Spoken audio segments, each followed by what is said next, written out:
Ay, oo nga pala bro. Whew. Ingat ka bro. Bro, maraming salamat bro ha. At basta simula pa lang naman to. Marami pa tayong gagawin. Bye bro. Bye bye.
Boy Bangus Gourmet. Gawang Pinoy, lasang Spanish. Siyempre, dadalhin natin dito. Ang laki na katawan ni Kuiso. Ang laki na katawan, no? Tsaka maganda May mga, tingnan mo sa video. Oo nga, no? Wow. Nandito tayo ngayon sa Paraiso Beach Resort sa Iloan, Leyte. Yan. At dito kami ngayon magdi-dinner. Yung sakit talaga ng pag-i-edit, no? Pagkatapos ng biyahe, andun eh. Kain tayo? Saka na yung edit bro? No? Enjoy mo na kasi last night natin kasama si JM. Oo. Sige bro. Bukas na yan. Makakapaghintay naman ng mga first timers. Ayan. At kami ay mag-dinner dito. Siyempre yung Boy Bangus Gourmet. Yan. Mabibili nyo yan online sa Boy Bangus Gourmet. Ayan o. Ayan ako. Ngayon nila matitikman yan bro. Ako rin. Oo. Sikan din pala. Marami tayong dala doon. Magdala ka bro pag uwi ah. Actually, natikman ko na yan sa Timonan, yung Pinalaman. Ayo nga pala. Natikman na niya. Sarap. So ayun yung dinner namin. Pansit at saka kanin. Lami kaayo. Lami kayo.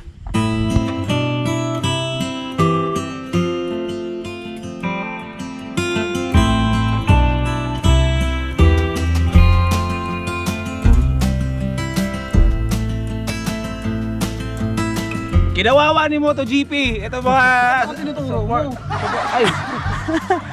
Napakagaling mag-prank. Kung gusto niyo panoorin yung ginawang prank, kawalang iyan dito sa kanila. Panoorin niyo kay MotoGP. Meron tayong mga supporters dito na sumugo dito sa atin. Kahit na mahirap tuntunin yung lugar natin dahil walang signal dito, ay syempre na-appreciate natin yung effort nila kasi ang layo nito. Liblib tong lugar na to. At para makita tayo, makasama tayo. Yun nga lang, syempre, prankster yung kaibigan natin. Na-prank na wala sa oras, naglasing-lasingan, nabubulyawan tong mga to. Pero prank lang. Pero syempre, meron ako regalo sa inyo mga bro. Oh! Kayo yung una. Oo, kayo una. Syempre, bibigyan ko yun ng sticker tig-isa-isa. Ayan, dahil magkakalayo yung lugar natin, alam ko appreciate nyo yung mga yung ano na yan. Saka dito, kasi may mga dala ako mga mask dito. 4 lang yung mask eh. Tapos yung isa bibigyan ko ng immortal bag. So bahala na kayo. So dito, ito ay binigay lang din sa akin itong mga mask na to eh. Pero may mask ako para kay Bro JM. Naka-ready dyan para sa'yo bro kasi alis ka bukas na eh. So meron ditong 4 na boy pin na binigay lang din sa akin na ipapamigay. So tapos may bag dito na parang sling bag lang naman from Immortal Bag. So bahala na kayo mag-away-away bro. Ha? Kung ikakasira ng kaibigan yung bahala na kayo ha. Magaya ng regalo ko sa inyo ha. Bilang suporta natin kasi yung mga kaibigan natin dito ay magkakaroon daw sila ng charity. So bilang suporta natin sa kanila kasi mga kapwa riders natin sila. Di ba sabi ko marami tayong dalang Immortal Bags, marami tayong dalang JTD Apparels. So sponsor na natin sila, sila na yung bahala dito. Ipamigay sa depende rin sa kanila kung paano nila yung paraan na maibibigay nila o ipaparapol nila sa mga riders na sasali. So dito meron tayong 5 J3D Apparels na jersey at merong 5 sling bag ng Immortal Motobag. So ito bro ay para sa inyo, hindi galing sa akin yan ha.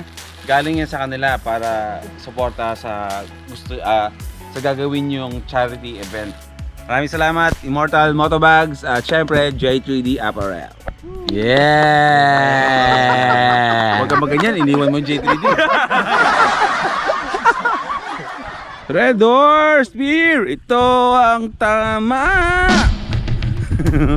Umipiyok pa eh. The views and opinions of the host, the vlogger, and the guest does not affect the vlogger.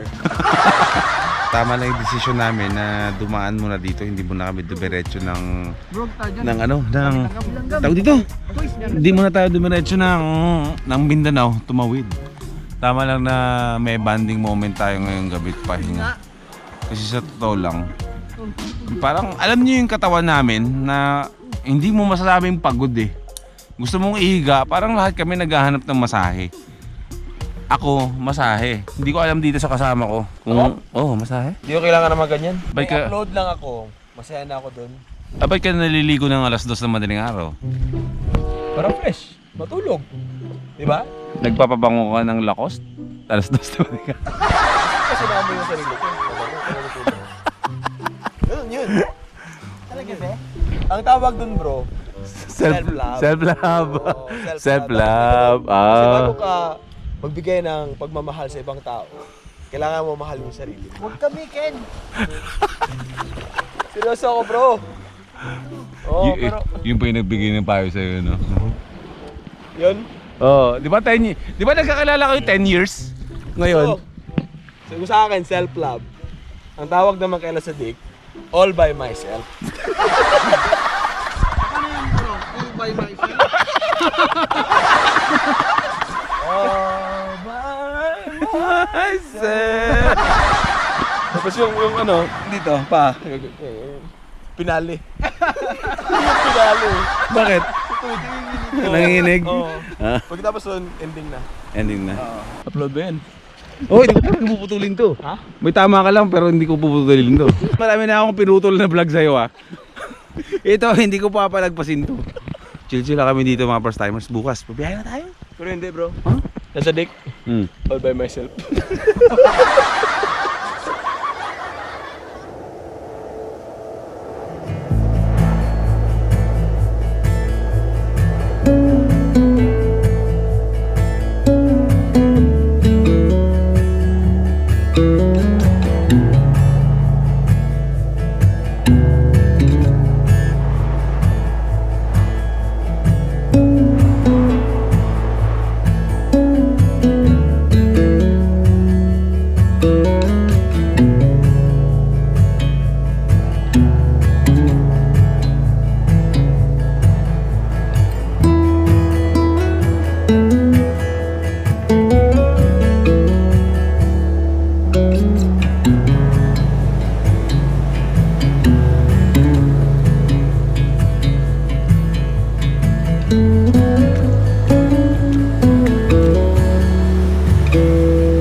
ikot ko dito.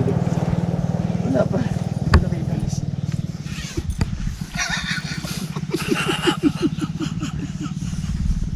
First time na bro. Oh.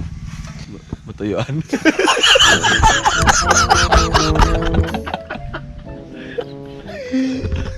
White sand ba yung pinag-usapan? Oo, White sand. Totoo, first time ni Lasadik sa white sand. Pero first time din niya matuyuan. Kamusta bro? Ano pakiramdam bro ng nasa Liloan? First impression mo bro? Kasi si bro Lasadik, first time daw niya makakapunta sa makakita ng white sand sa beach. Di ko makapaniwala bro, na first time niya. Yung sinabi niya kagabi bro. First time mo. Oo. Alam mo, di ba yung pupunta tayo sa Cavite, hindi naman white sand din. Punta natin din. Karamihan kasi dun sa black sand eh. So may ipuputi pa yan bro. Meron pa yung puti. Makikita tayo sa mga susunod na araw. Oo. Pag imposibleng paputiin, kaya naging. Gulay ka no?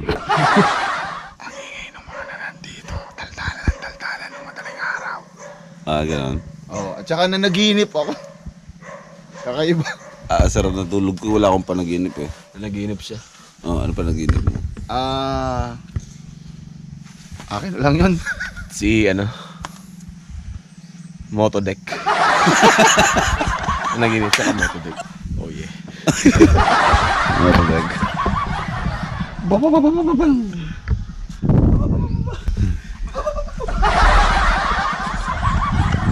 Good morning mga first timers mula dito sa Liloan, Southern Leyte. Ayan, grabe. Lagkit ng ng buhok ko. Yes, yes. Good morning. Si Bro JM ay papalipad Morning, na bro. doon. Morning bro. Ay, Paradise Resort. Beach pala ba? Hindi tayo nagkakape. Grabe, na-miss ko yung ganito. Alam mo ba, yung pagising mo, tabing dagat tayo.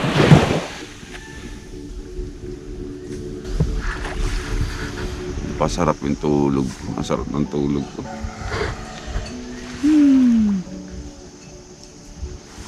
Kaya pa, ang sarap. Miss ko yung beach na. Miss ko magdagat. Miss ko yung ganito. Sarap ng tulog ko. Pawi lahat ng pagod ng biyahe. Magkape tayo mga first timers. Kasi today ay tatawid tayo ng Mindanao na. Sa kabila lang, yan, andyan na yan. Pero syempre, matik sa umaga, pagising natin, kape muna tayo. Bro. Oo, kung saan tayo nakakarating dahil lang sa motor bro. Gawin na natin ito palagi. Oo, no? Basta ako, hindi ako napapagod gawin to kahit ulit-ulitin pa natin to. Ako nga, umalis sa trabaho sa abroad eh, para gawin lang itong mga bagay na to eh. Tama. Enjoy natin yung buhay natin. Tama. Alam mo ko saan siya mapapagod. Saan? Sa pagtutulak kay Lasadik pag natuyuan. Hindi na bro, check ko na. Sorry. Pero malapit lang naman tinulak namin. Hindi na tayo. Huwag ka magalala sa susunod na habaan na. Na ano tuloy, na-contenta tuloy. Di ba, ano sabi mo kay bro kay Lasadig? Na i-content niya? I-content niya yung yung 2 beses niyang natuyuan, tapos bilangin niya kung Saan niya ikikwento? sa vlog niya. Habang namumotor? Oo, paano ba? Baka kasi mangyari, ba nagkikwento, okay ngayon pa, nasa Surigao na tayo. Di ba, nagkaganyan sila. So, ay, kwento ko lang ang nangyari sa biyahe na to. Kasi, 2 beses ako natuyuan. Isa, doon sa may Atimonan. Atimonan. Atimonan. Tapos yung dito, yung, bago kami dumating dito ng Southern Leyte, yun na naman, share ko na naman. Pagkat bawalik sa kanya, yung natuyuan. Oh, mga kalabok, pangatlo na yun. There's more. Bro, noong unang beses na natuyuan, nasa Luzon. Pangalawang beses bro, sa Visayas. Ngayong araw, on the way tayo ng Mindanao. Oo nga, no? Let's go. Napakagandang lugar. Napakakalmado dito. Napakalinis ng tubig. At napakatarik itong aakitin namin. Mauna muna sila kasi malalakas yung mga motor nila. Ako, 2 valves lang to eh. Baka mga moy ba. Tarik oh. Grabe. Pero syempre, kaya yan.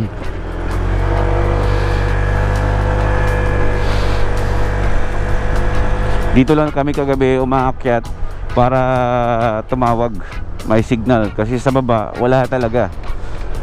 Medyo nakakapag-alala din kasi na alam mo may nag-aalala sa'yo, kaya tumawag muna ako sa pamilya ko, sa anak ko, kay Prisha na ipaalam sa kanila na okay lang ako dito, walang signal pero okay ako dito. Napakagandang tanawin.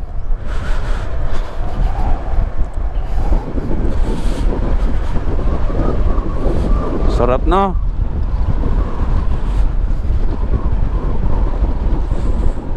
Napakatarik din.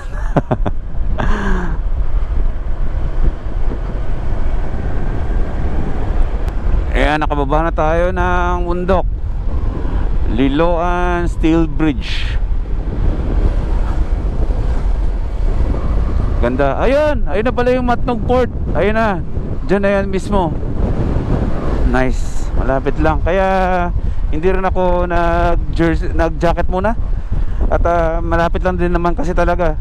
At sasakay din tayo ng barko, 2 oras kalahati. So pagbaba namin sa kabilang port na ay doon na tayo mag-gear up ng ng maayos para safe tayo. Ito kasi pagbaba mo ng bundok kung saan yung beach kanina, andito na rin agad yung port. Maliit na bahay lang pala to, no? Ito.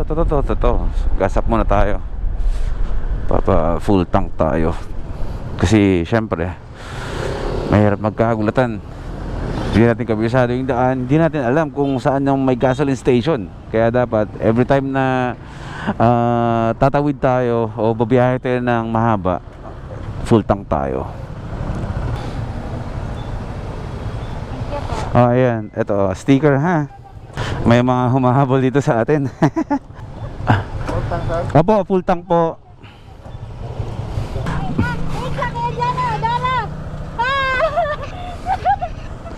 Hello, sir. Meron. May sticker tayo dyan.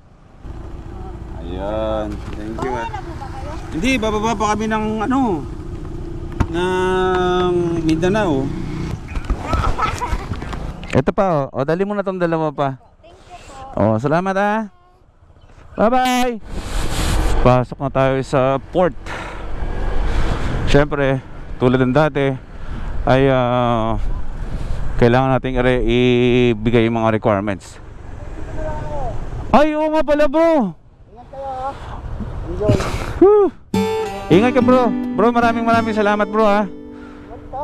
At basta simula pa lang naman to. Marami pa tayong gagawin. Magkakasama pa tayo. Pero sasalubungin tayo ni Bro JM sa sa Atimonan. Pag natapos itong travel natin, magbabanding ulit tayo doon. Sasamahan niya tayo doon sa Atimonan hanggang sa makauwi tayo. Pero syempre, sabi ko nga, sisimula pa lang tayo bro. Marami tayong gagawin. Maraming salamat. Marami tayong niluluto eh. Marami tayong niluluto at dapat talaga kulayan natin yon, yung mga drawing natin. Enjoy lang. Oh bro, maraming Ano ako? Kasi baka gabihin ako. Oh, message ha. Update pa rin tayo sa GC. Thank you brother. Ingat bro. Tara bro.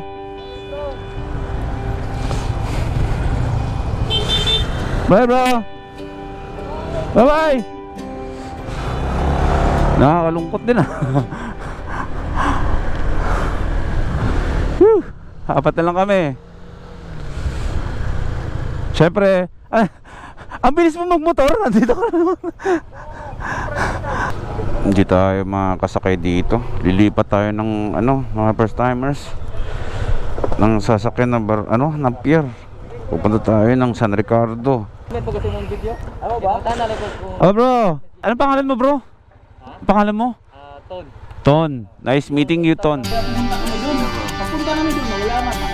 Maraming salamat. Pasensya na kayo kung nag-antay kayo at naghanap kayo sa amin. Kailangan natin magmadali. Hindi na lang magbabagaan yung camera ko sa harap. Okay, 44 minutes, 41 kilometers. Estimated time natin ay alas 11 ng umaga. Dapat nasa San Ricardo port na tayo. Kasi alas 12 ang alis natin ng barko. Kapag hindi tayo umabot ng alas 12 doon, ay siguradong 2 hours ang antay natin para sa next na biyahe. So sayang oras.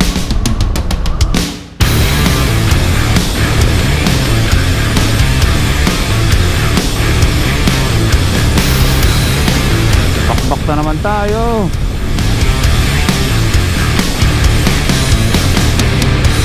Ganda ng kalsada dito ha, asfalto, kinis.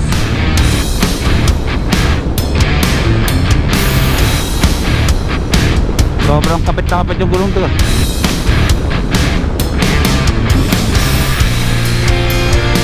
Bongkingan na naman tayo.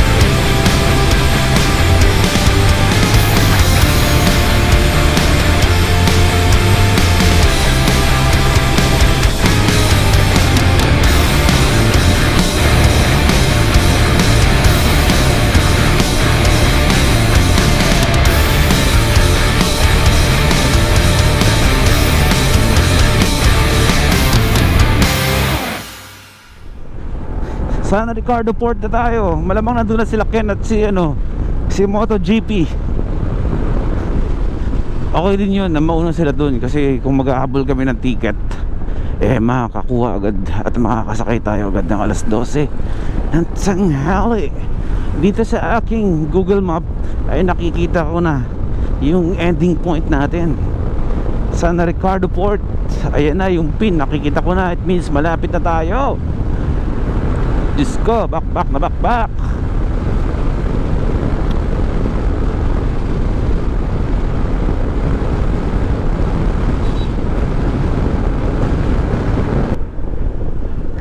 Si Ken. Doon yung doon yung kuha ng ticket. Gumawa ng ticket doon. Tanggal jacket, nandito na tayo. Benit Ferry Terminal.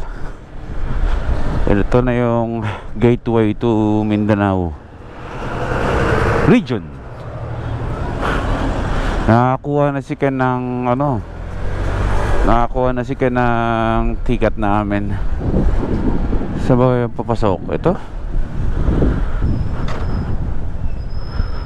Ayan. Diyan tayo sasakay. Ayun, dito tayo mag-aantay. Ayos.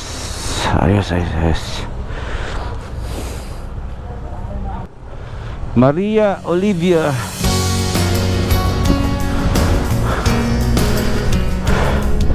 Patawid din tayo ng Mindanao.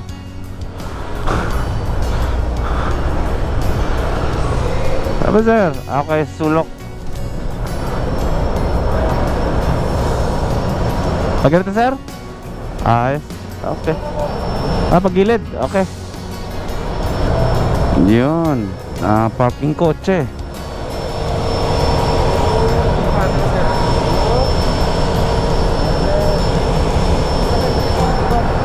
Ha? Sige pa. Center. Hindi na tatalian to bro? Hindi mahalon? Okay. Ito na tayo, akit na tayo mga first timers. Bro, tara!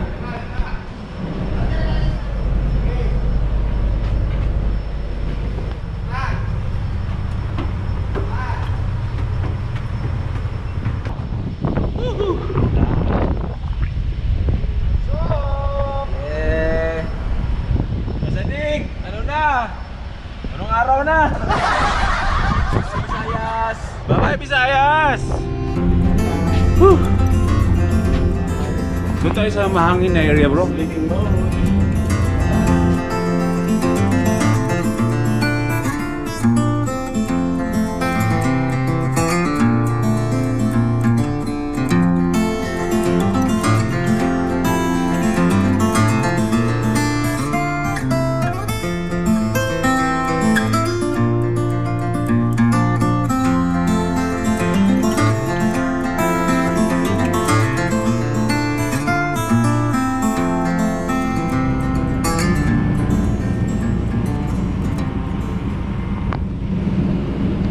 Napakalinaw ng tubig. Grabe no. Pier yan ha, pero ganyan kalinaw. Konting oras na lang, minuto, ay kakalas na tayo dito sa Visayas region. Isa sa mga bundok na yun dyan ay Mindanao na yan, kasi isang oras lang ang babiyahin natin dito. Kung doon tayo kanina sa kabila, sa Liloan, aabot ng 2 kalahati daw. Isang oras lang ang babiyahin natin. Yan, mula dito sa pier na to hanggang dito sa kung ano man dyan. Dadaan tayo ng coastal road. Ito yung mahabang klaseng na daan na tatahakin natin, pero worth it to. Titiisin namin yung pagod, titiisin ko yung pagod ng haba ng biyahe. May ikot natin yung coastal road ng Mindanao. Kung ito yung Mindanao, ito tayo. Pwede tayo dumiretso hanggang Tabo Bomba. Gagawin natin, gagawin tayo. Kasi dati yung mga typical na barko bro na sinasakyan ko dati nung taga-Aklan pa kami. Walang sakay ng mga barko, sa ilalim. Puro pasahero. Isang oras na biyahe. Sayang din yung isang oras na iidlip natin. Ice cream, chillin', ice cream, chillin'. Ha? Oh. What's up bro? Sa ano tayo ngayon? Sa... Bukan natin ha, kung kaya natin diretso yun hanggang Kagway. Kagwait. Ano meron doon? Ano ang kayang beaches? Beach. Dagat. Okay, dagat. Pag ikaw kasi nagsasalita, lagi ako nag-read between the lines eh. Hindi ako yun. Hindi ko ikaw yun. Sila sa dikit. Ano? Kagway. Kagwait. Anong may offer ng Kagwait sa atin? Eh, kabisado mo to, Mindanao na itong papasukin natin bro. Anong offer niya? Oo. Malaki. Ano? Malaki bigayan. Sponsorship. Ano? Hindi. Sa Kagwait bro, white sand. Mahabang stretch ng white sand. Gaano nga ba bro? 1 kilometer ata. Sandbar to o beach? Beach. Ilang oras mula dito pagka baba natin mo sa ano? Saan tayo ng Tandag, di ba? 3 Mm. hours. Kagwait siguro mga 1 hour more from Tandag. Basta importante, bago lumubog yung araw, nandun tayo sa place na yun. Siguro mga 6. 6 p.m. Kapatagal 7. Oh, okay. Game.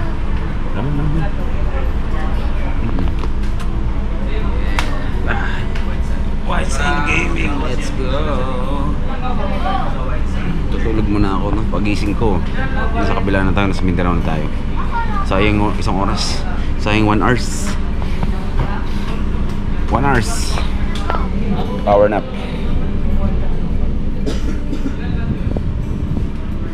Pagod, pero hindi stressed.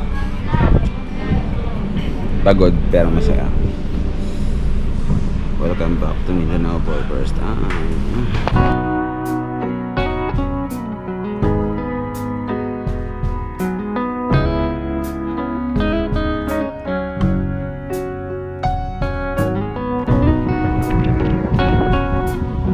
Dito na tayo, Mindanao.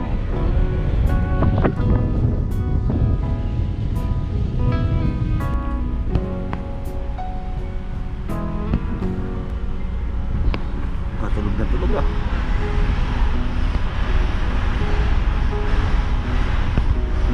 na.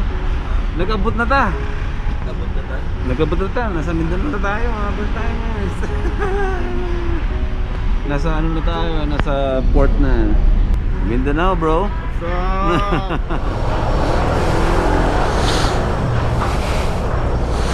Palabas na tayo. Apak na tayo sa lupain ng Mindanao. Pang-apat na beses ko na pala to sa Mindanao. Yaon! Touchdown! Tulog ako buong biyahe. Solid. Pili ko nga, nahilig pa nga ako eh. Wala akong pake eh. Touchdown, nasa Mindanao na tayo mga first timers. Pang-apat na beses. Solid. Yung una, Wigkulas. Pangalawa, Davao. Nagdabao ulit. At ngayon ay magdadabao ulit. Tama, pang-apat na beses ko na pala dito sa Mindanao. Ang bilis ng panahon, no? Kakain muna kami.